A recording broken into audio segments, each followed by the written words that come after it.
jiital ci nuyoo bi suñu naataango syndicalistes yi sànq maa ngi wax doyen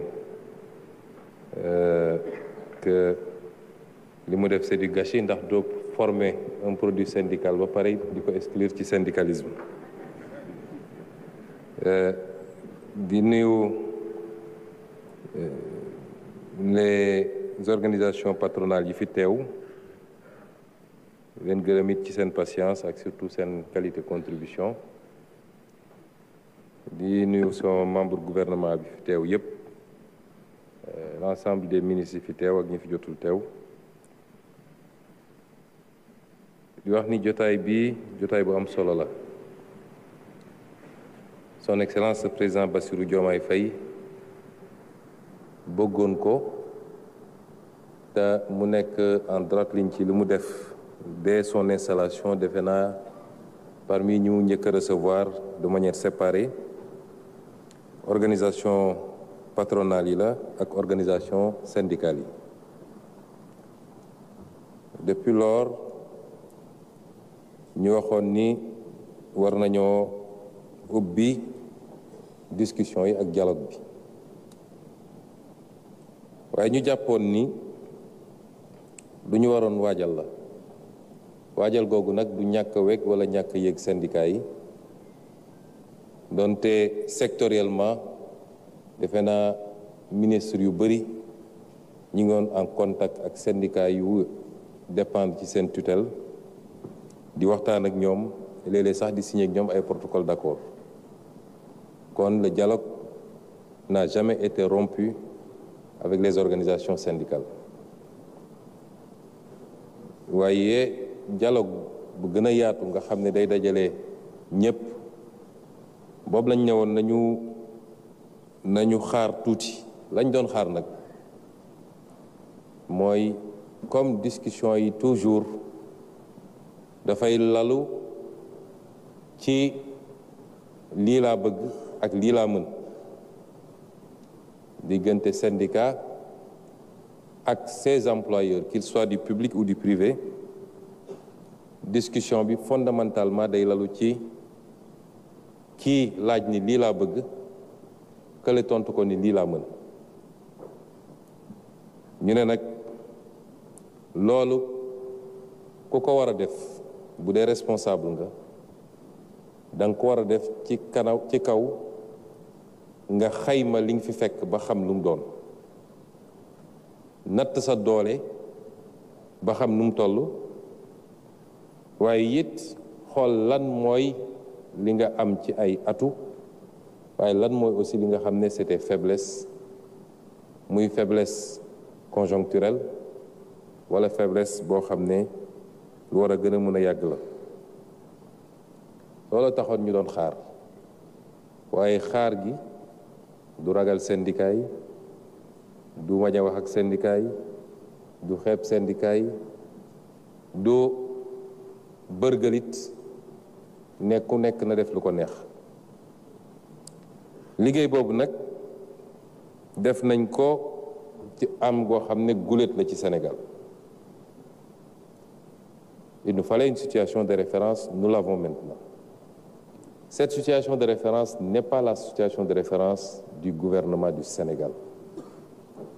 Elle n'est pas la situation de référence du président de la République.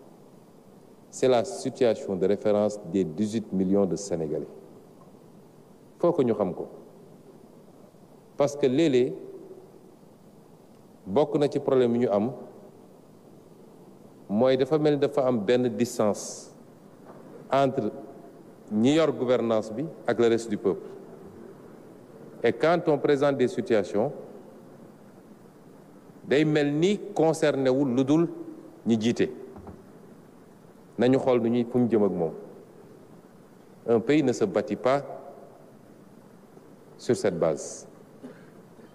Situation de référence bi fi am ñun ñëpp dañoo war a njëkk a dëppoo ni lu garaaw la te comprendre gravité bi ñun ñëpp dañoo xam ni lu garaaw la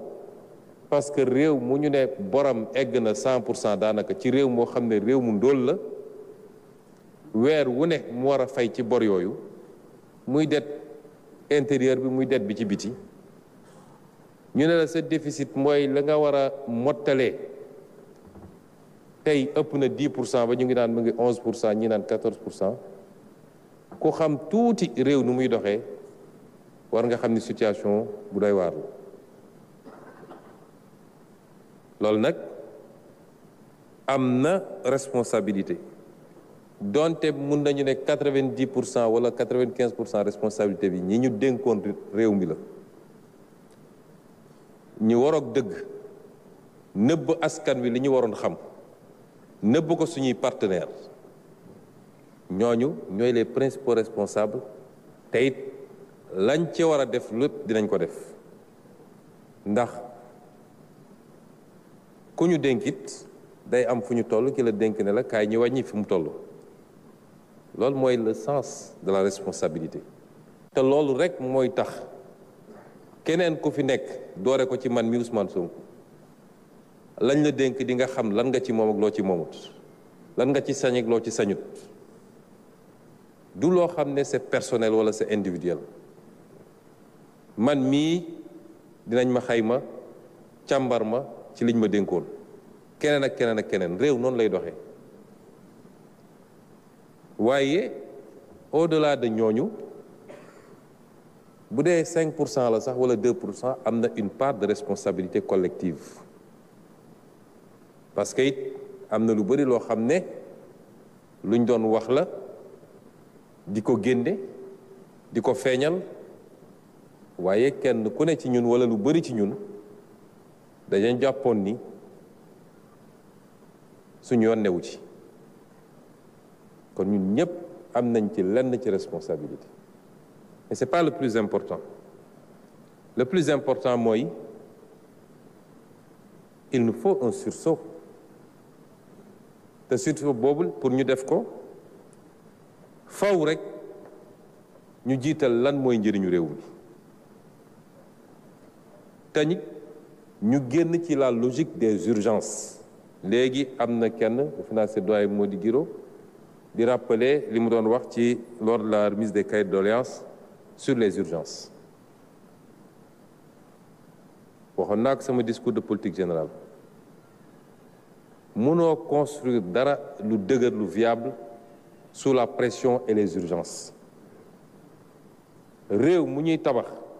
dañ koy tabax ci planification à moyen ou long terme benn réew xëyul defaru ci ñetti fan wala ci benn juróomi at amul Sénégal waruñu nekk situation boo xam ne jàpp nañ ni lépp dafay sotti tey dañoo xeex nag xeex bu métti ba egsi fii ñi fi nekk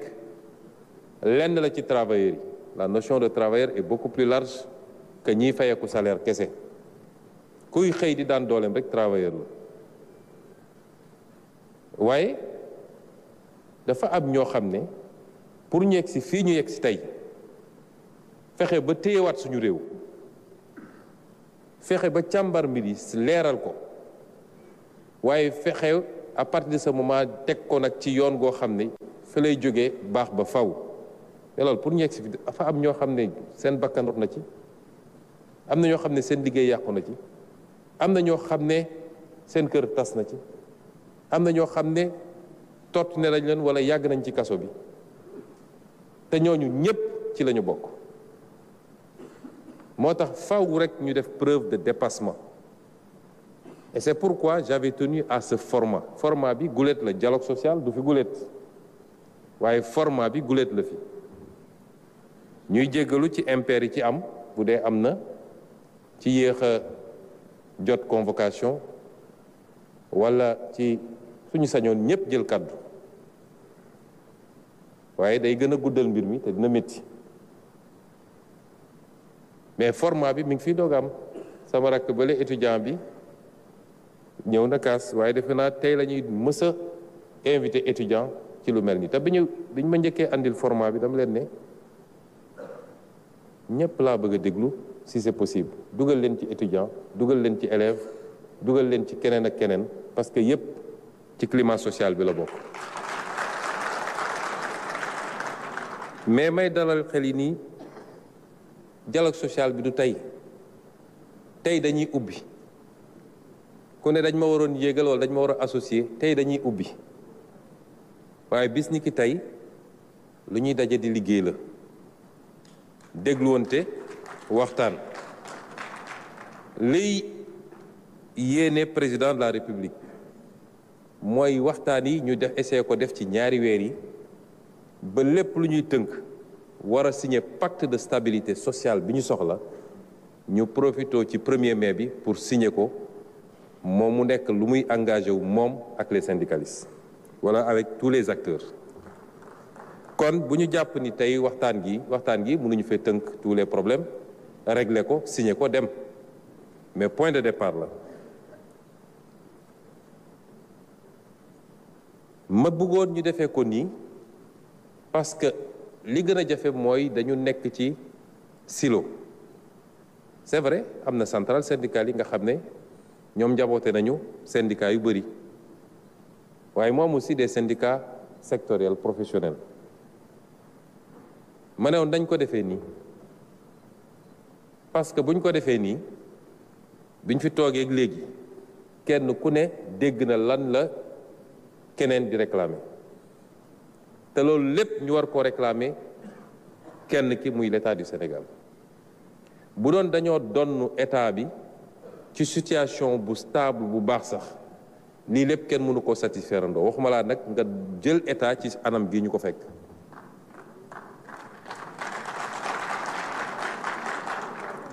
ba tax nag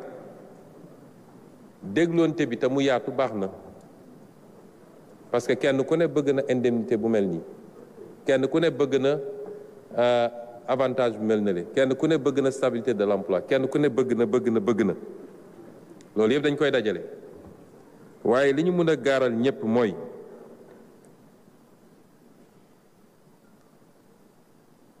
waxtaan gi day lalu ci dëgg te kenn nag warul ragal dëgg personne ne doit avoir peur de la vérité normalement c'est l'État qui aurait dû avoir peur de la vérité c'est l'État qui devait faire de la manipulation c'est l'État qui devait se cacher derrière son petit doigt comme on dit mais l'État sous notre gouvernement ne vous cachera absolument rien lépp dañ koy teg sur la table lépp dañ koy teg sur la table buñ ko tegee sur la table nag ci base boobu nañu waxtaan ndax yéene moom ku réew jaral lim la jaral ba ñu dénk la ko sa sañoon kuy yeewoo ci réew moomu rek aajoom yëpp faju loolu moom mooy suñu yéene ñun suñu sañoon kuy yeewu ci réew mi rek sa aajo faju ku doon fayeeku juróom na nga fayeeku téeméer wala lu ko ëpp man de loolu moo ne sama xol bi yéene naa ko kenn ku ne te dañ ciy liggéey nag lu ñuy liggéey la jour après jour semaine après semaine mois après mois waaye du loo xam ne lépp mu nga ko sottil tey tout de suite et maintenant loolu état bi mënu ko ba tax lañ ci mën ministre fonction publique wax na ko léegi injustice man li ma dugaloon ci syndicalisme injustice la bañ ko li ma dugal ci politique injustice la kenn mënul accepter injustice moo tax justice sociale suñu préoccupation la ci revendication yi ñuy wax am na yoo xam ne dara mënul justifier ñu war cee bañ a def ay jéego dans le court terme pour ne pas dire dans l'immédiat am na yoo xam ne ce sera dans le moyen terme mais lépp dañ koy delloo ci dialogue bi li tax boobu ba léegi yenn yi ñu ne woon nañu tey parce que nañu reconnaître ni suñu système surtout dans la fonction publique depuis 20 ans dañ koo déstructuré complètement système fonction publique dafa amoon cohérence d'ensemble am des grilles ñu xam sur quelle base lay am différence entre nit ñi ñu ne grade am na ñu ne échelon am na ñu ne ensuite ñu xool fonction bi yan prime la àndal mais loolu amatul ci fonction publique Sénégal amatoo munoo méngale rémunération bi ak hiérarchie di nga gis ku nekk hiérarchie C wala B mën a fay koo xam ne ma nga hiérarchie A juróom yoon nga gis ay corps yoo xam ne man ëppalantewu ma njëriñ les corps yàgg naa ko wax man impôt domaine laa ne woon ba may ne impôt domaine nekk syndicat yàgg naa wax ni gisuma ban njëriñ la nit kuy liggéey impôt am te enseignant bi amu ko wala médecin bi amu ko ça c'est la vérité kon am na loo xam ne dañ ko destructurer ci suñu fonction publique te li ko andi bokk na ci de la démagogie politique li ñu dal ñi yépp looloo ko andi ministre du budget wax na ko un État ne peut pas et ne doit pas vivre au-dessus de ses moyens mënul nekk sur le long terme mais bu dee ci wàllu politique nga ne fal nañ ma te bëgg naa am ñaareelu mandat lu gaaw a gaaw te samay moyen mayuma ko parce que moyen état fan lay jóge moyen état li ci ëpp ci l'impôt bi la jóge te am na léegi ku ne bu ñu laal impôt yi waaye nañu wàññi dund gi bu ñu laal impôt yi waaye nañu yokk salaire yi impôt googu mooy fay salaire yi impôt googu mooy subventionné dund gi principal moyen bi ngi jóge ci l'impôt la ca des looy fortaatu la ci yeneen moyen wala nga dem lebi ko loolu mooy état du leneen parce que quelquefois on a l'impression quand on parle de l'état dafa am benn robinet boo xam ne da ngay ubbi rek muy sotteeku mais l'état vit avec des moyens comme kenn ku ne ci ñun këram ni muy dundee ak ay moyens te ci par rapport ak moyens yooyu nga mën a xool nooy calibrer ak noo mën a defee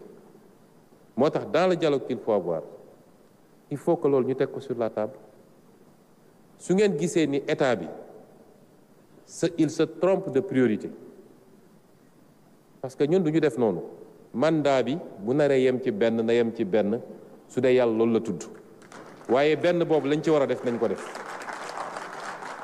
benn boobu réew mi dinañ ko defaraat redresser ko teg ko ci yoon fii neen réew jaar ba développé dinañ fa teg Sénégal te loolu mi ngi commencé ci ñun ñii di gouverner et c'est pourquoi les premières mesures yi ñu jël ba léegi laa jóg ñu kenn benn sacrifice les premières mesures yi ñu jël c'est sur le train de vie de l'État train de vie de l'État lépp loo xam ne jàppoon nañ ni lu superflu la ñu ngi koy dindi am nga ay détails yoo xam ne soo ko waxee nit ñi ne ay détails la mais lu am solo la ci suñu consommation ñu ne nañu njëkk a commencé ci ñun man ren dañ ma andil proposition ne primature amatul presque auto il faut ñu jënd 30 auto man leen jënduma auto réew mi fi mu toll nii nañu defar auto yi fi ne woon du mbirum nay du mbirum nay waaye il faut ñu def des efforts sur nous-mêmes benn at la ñaari at la comme ni ko ministre bi waxee l'économie ne doit pas s'arrêter ci période boobu il nous faut dégager des marges budgétaires suñu capacité d'endettement presque dépassé nañ ko tey boo bëggoon yokk impôts yi ñu ne la attanuñu ko il faut ñu def des efforts sur nous-mêmes kenn ku ne il faut mu xam ni il faut mu am lu mu bàyyi tuuti lu ko may rek du dem lu ko may rek ci banqueroute lañ jëm effort yooyu ñu commencé ci ñun ci loo xam ne am na ñoo xam ne seen salaire bàyyi nañ ko ne bëgguma ko am na ñoo xam ne nañ nangam % ci sama salaire dinaa ko joxe ñaari at c'est symbolique mais lu am solo la noonu la ñu bëggee ñun ñëpp bu ñu toogee ñu teg ko ci dëgg te comprendre ni l'État doit vivre conformément à ses capacités mënoon nañu def ni ñëpp def maquiller les chiffres dem ñu lebal ñu xaalis bu bëri boobaa da ngeen di xëy ñu ne bor bi mu ngi 200%. La dette n'est plus viable Sénégal mënatul dem dal na fi ay réew yoo xam ne musiba gu rëy la jur kon bëgg mandat bu bees parce que boo gisee lii lépp mu ngi commencé pratiquement 2019 la accéléré wu dans la perspective d'un 3e mandat masse salariale bi tey mi ngi représenté 39% des recettes 39% ci masse salariale la doyen léegi wax na lu jëm ci ay emplois yi ñu supprimé dans la fonction publique fonction publique nañ ko doxalee ci at yi weesu jaaduwut. Est-ce que xam nga ni ci fonction publique bi am na ñoo xam ne ña ngay percevoir salaire te mosu ñoo dugg ci bureau liggéey loolu am na ci fonction publique bi. Fonction publique bi am na ñoo xam ne recruter dañu leen te ça correspond à aucun emploi bu ñu soxla. La fonction publique n'est pas une crèche pour caser de la clientèle politique. C'est pas ça la fonction publique aussi. Parce que ñun am nañu suñuy militants su dee ku ñëw ne dama soxla parce que il faut me satisfaire tout suite nit ñi nga créer agence yoo xam ne répondre à des besoins dugal fay nit ministre bi wax na ko léegi am na ay agence yoo xam ne wala ay projets yoo xam ne munoo ne lii lay réaliser salaire rek lay fay. C'est pour caser de la clientèle politique. Un État responsable loolu da ko war a évaluer càmbar ko li nga xam ne correspond na ak li ñu soxla dëgg pour État bi dox wasalaam la nga xam ne bokkul ak loolu ñu xool feneen fu ñu koy déployer. Ça aussi il faut qu'on l'assume parce que dans un pays ñun li suñu responsabilité mooy fexe ba ñële dox fexe ba l'activité économique dox que le secteur privé marche correctement parce que le secteur privé moo war a nekk le premier employeur dans un État bu baax. C'est ça la réalité. Mais suñu inversé mbir mi ba tey tous les dépôts d'emploi ci État bi la parce que secteur privé bi loof na État bi fi mu mënee dégager des marges pour gën a mën a appuyer l'activité économique amatu ko parce que lépp mu ngi koy dugal ci loolu. Moo tax ce dont il est question mooy ñu toog waxtaan ci suñu modèle bi ñu amoon am na lu ci baax waaye bëri na lu ci baaxul su baaxoon du ñu nekk ci situation bii ñu nekk tey. Yàlla dafa bëgg réew mi parce que imaginez si ce système devait continuer s'il n'y avait pas eu cette alternance mais alternance bi dafa am lu mu war a jëriñ. Le combat commencé wul jeexul le 24 mars ci la commencé mooy tey lii ñu yàlla may ba ñu am un leadership boo xam ne amul kenn kuy laam-laame ni jub na te bëgg na réew mi te am na gis-gis mais hérité na d'un pays dans une situation il faut qu'on s'entende sur un consensus parce qu'aucun pays n'a décollé sans consensus fort ñaar moo mun a am. Boo seetee les pays qui ont décollé ces dernières années c'est des pays où les libertés ont été réduites du ma tudd pays waaye dem leen ci pays asiatiques yi dem leen ci pays arabes yi wala feneen ak feneen c'est des pays yoo xam ne les libertés ont été réduites pour ne pas dire complètement annulées. Liberté politique, liberté d'association, liberté syndicale, ce qui a laissé une marge pour que nit ñi mën a dérouler. Ñun, on est une démocratie et c'est tant mieux. Il y a des libertés et des droits qui sont consacrés et c'est tant mieux. Mais plus il y a de liberté et plus il y a de droits, plus il doit y avoir de la responsabilité. Parce que ça va avec. Et c'est pourquoi modèle bi dafa war a toog nekk ñun ñu toog waxtaan teg ko ci lu leer ak dëgg xool lu kenn ku ne attan ak lu mu attanut. Parce que injustice c'est dans les deux sens. État bu mënee ba mu leer ni mën na ba pare bañ a def c'est une injustice jaay doole la mais travailleur bu laajee état lu mu mënul te mu leer ko ni mënu ko injustice la jaay doole la et c'est pas parce que am naa sama droit de grève que dinaa ko imposer état et c'est ça qui conduit à la confrontation et personne ne souhaite la confrontation parce que personne n'y gagne. Personne ne gagne dans la confrontation sociale. Ñun ñëpp ñun su ngeen ñuy juger les électeurs nous jugent au moment des élections. Le Sénégalais lambda, le travailleur nous juge dans les actes qu'on pose tous les jours. Mais une fois qu'on sera assis ba d'accord ci benn pacte ñu ne leen lii ak lii ak lii ak lii la ñuy def ci diir bi ak ci diir bi ak ci te lii mooy jeexital bi ci réew mi ci loolu ngeen ñuy juger yéen mais en contrepartie on vous dit qu'on a besoin de stabilité pour le faire. Sànq monsieur Beydi Agne dafa utiliser benn expression nee na sortir de la zone de turbulence ah naka la ñuy génne ci zone de turbulence bu dee pilote beeg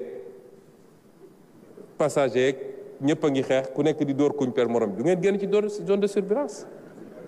Il faut au moins ñu am ce minimum là pour mun a génn ci zone de turbulence bi et ce qui fait que réew mu nekk dafay réew yu développé yëpp yi avancé yëpp dañoo construire leur modèle ñun dañoo am des acquis yu fi nekk ba pare yoo xam ne kenn ci ñun mënu cee dellu gannaaw mais nu ñuy def ba construire un modèle sur la base de ces acquis là. C'est ça l'objectif du dialogue auquel nous vous avons conviés ñu def ko teg ko ci dëgg teg ko ci patriotisme teg ko ci transparence teg ko ci altruisme c'est ça le sens du dialogue auquel nous vous avons conviés durant cette période tey à partir de demain en tout cas les jours à venir il y aura des rencontres sectorielles. Il y aura des discussions am nay préoccupations yoo xam ne man maa ne woon nañu xaar et madame du SAES moi je ne pense pas que dans le ce que vous avez signé avec le ministre secrétaire général du gouvernement qu'il y ait eu un engagement sur une date pour prendre le décret léegi rek maa ngi doon liraat le document mais jamais il n'a été question d'une date précise pour adopter le décret à l'Assemblée nationale. Du moins en conseil des ministres man maa ne woon nañu xaar ba ñu am d'abord la situation de référence benn ñaareel bi ñu am ndaje bi ba noppi parce que l'autre problème qu'il y a te moo ñu conduire ci lii mooy l'escalade fii tous les syndicats ñëw nañu wax seen plateforme revendicative wala accord yu ñu signé woon te defuñu ko dès que tu accordes à un tous les autres te disent defal ma ko parce que defal nga ñële et c'est ça qui amène à l'escalade moo tax ma bëggoon ñu am le tableau global et je sais que ay patriotes ñoo fi toog ñu ma gën a nekk patriote ça je le sais ba tax li nga xam ne lu ñu mun a régler rapidement yooyu avec le ministre de la fonction publique on a décidé liñ ci war a jël ci ay actes nañ ko jël à partir de maintenant mais day dugg ci cadre dialogue bi day dugg ci cadre dialogue bi nga xam ne ubbi nañ ko muy ci enseignement supérieur ci santé ci éducation nationale am na yoo xam ne lu mun a avancer la rapidement ba ci yeneen travailleurs yi nga xam ne wax nañu fii la ca des nag ñu inscrire ko kenn ku nekk ci yéen teg mbirum grève la rue wala yu mel noonu ñu teg ko un temps te jublu ci liggéey bi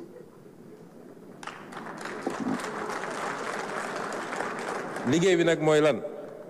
neew ñu leen ngeen teg ko rek dem toog seen kër da ngeen koy teg ñëw ñu ànd liggéey suñu tànk seen tànk ngeen di gis li ñuy def bis bu ne ñoo koy defandoo ci diggante boobu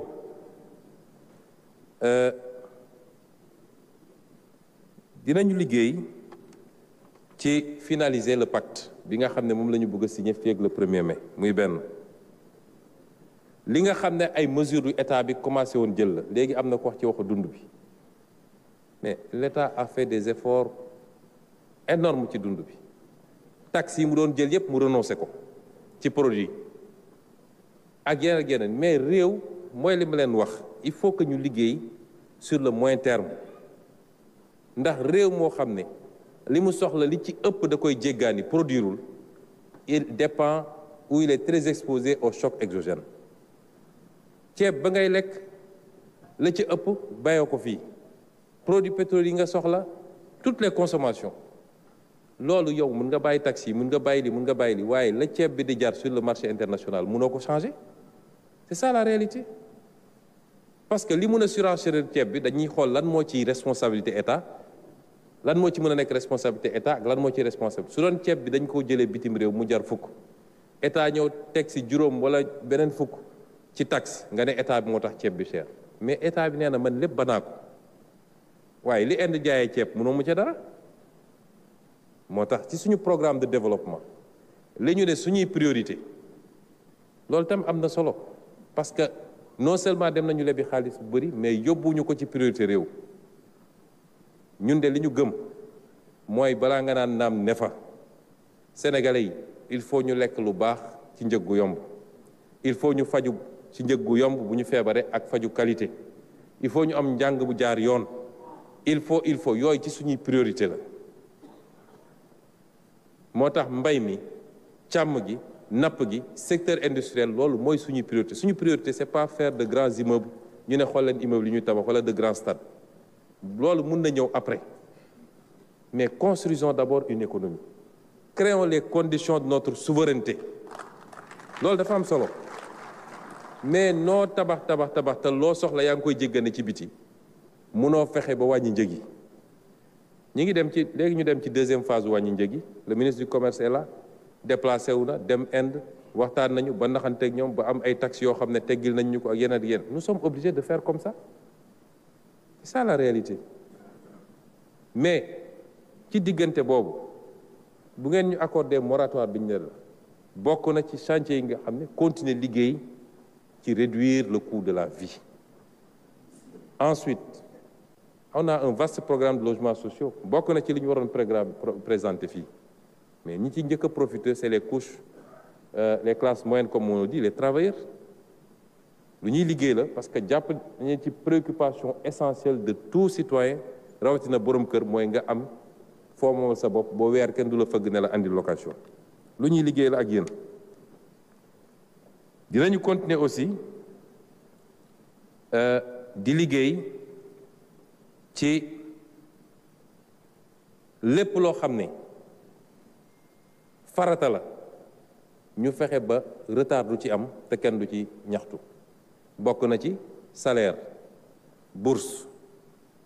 indemnité yeeg prime yi bëri na ci enseignement bi bëri na ci enseignement supérieur bi éducation nationale yooyu yëpp wax nañu léegi li jëm ci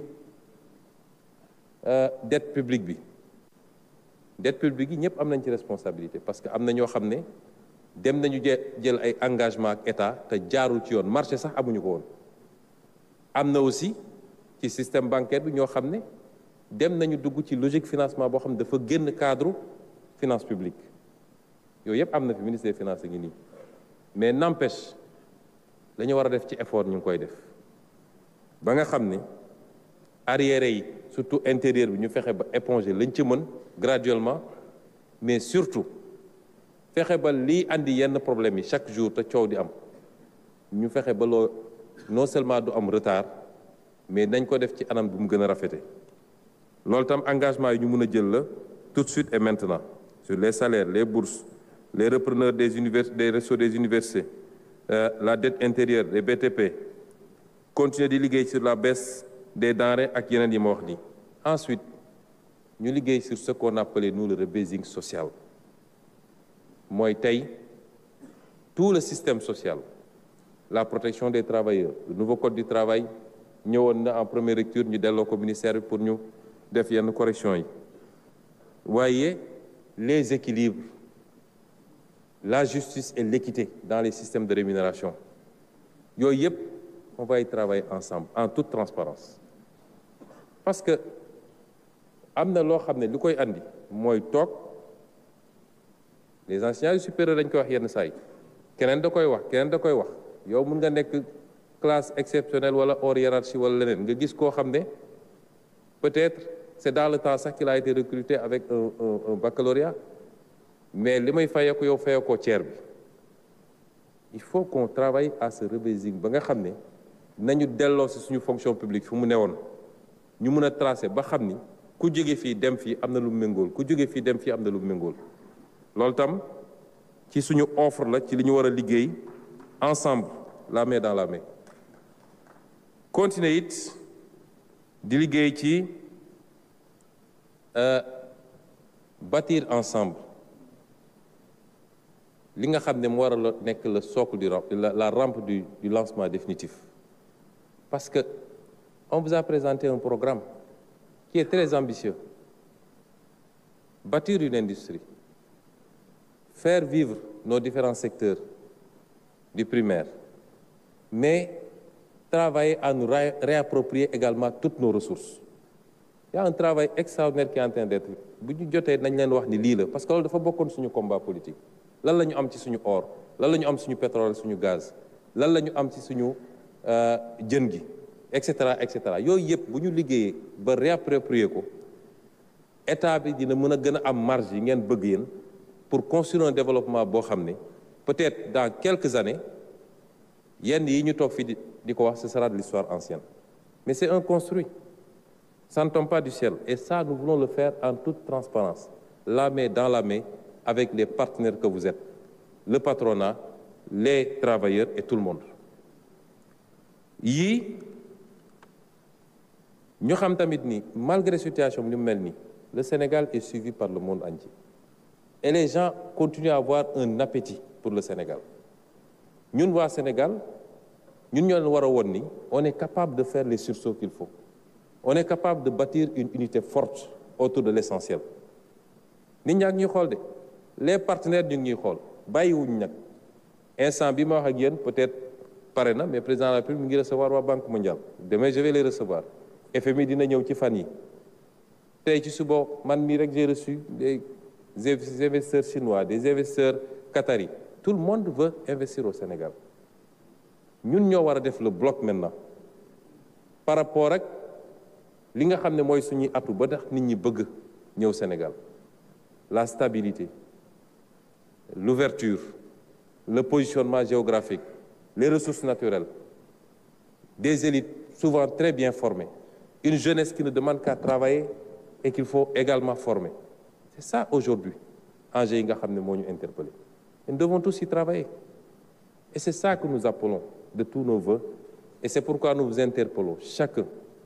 et vous collectivement pour ñu dem vers ça wax nañu ci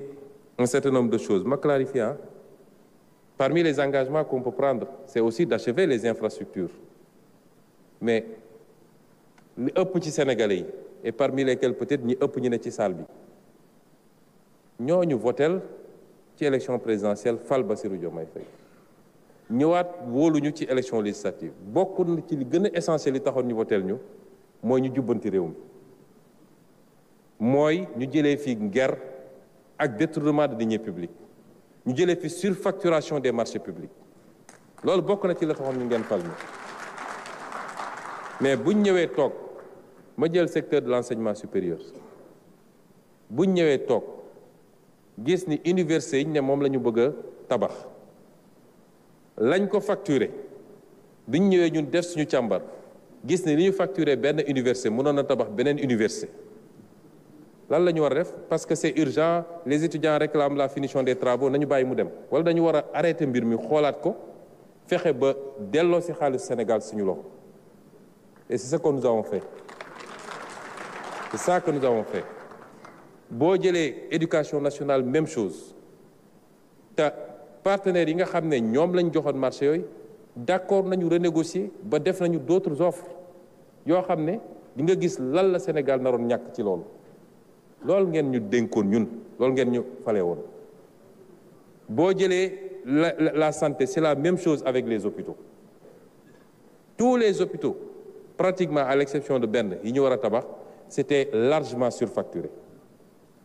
est-ce que ñun dañu waroon bàyyi loolu dem 10 mois nga def ci càmbar def ci audit finance publique def ci audit des marchés publics def ci audit les contrats de concession les grands chantiers les hydrocarbures les mines 10 mois c'est rien pour faire ça mais on veut faire croire à tous les Sénégalais que non ñoo leen waxoon il faut que lépp sotti tey ñu ngi ci yoon te li ngeen ñu dénkoon ci loolu la ñu nekk réew mi ñu ngi koy jubbantiwaat di ko teg ci yoon ndànk-ndànk les retombées de tout ça di ngeen ci teg seen bët incha allah mais nit du ji tey mu màgg tey mu witti tey consommer tey wala jaay tey loolu amul fenn kon lañ leen demander di leen ko demander encore une fois et je parle d'abord aux centrales syndicales je parle également aux syndicats professionnels nous sommes ouverts au dialogue et nous allons dialoguer dans la transparence. Tout ce qui est faisable, nous le ferons. Nous éviterons autant que possible la confrontation. Et nous devons tous éviter de nous pousser mutuellement vers la radicalisation. Doyen, ba may wax Almadi yow dag ma ne sa këru banlieue waaye du kër gee lakk koñ bi yëpp ay lakk yow munoo gérer donc sa kër. La situation dépasse na loolu. Justement cette conception de moi et de ma maison, pour un temps, il faut qu'on travaille tous à la dépasser. Et sous ce chapitre, maa ngi daaneel ci gërëm ñëpp di wax ni travailleur bu nekk am na droit vivre dans la décence, am na droit vivre dans les meilleures conditions. Lu bëri li yàqu fii ci ay décennies lañ ko yàq buñ ko bëggee réparer nag nañ jël le temps defar les fondamentaux taxawal ay fondations yu dëgër la ca des dina gaaw dina yomb ñu ngi leen di gërëm di leen sant asalaamaaleykum.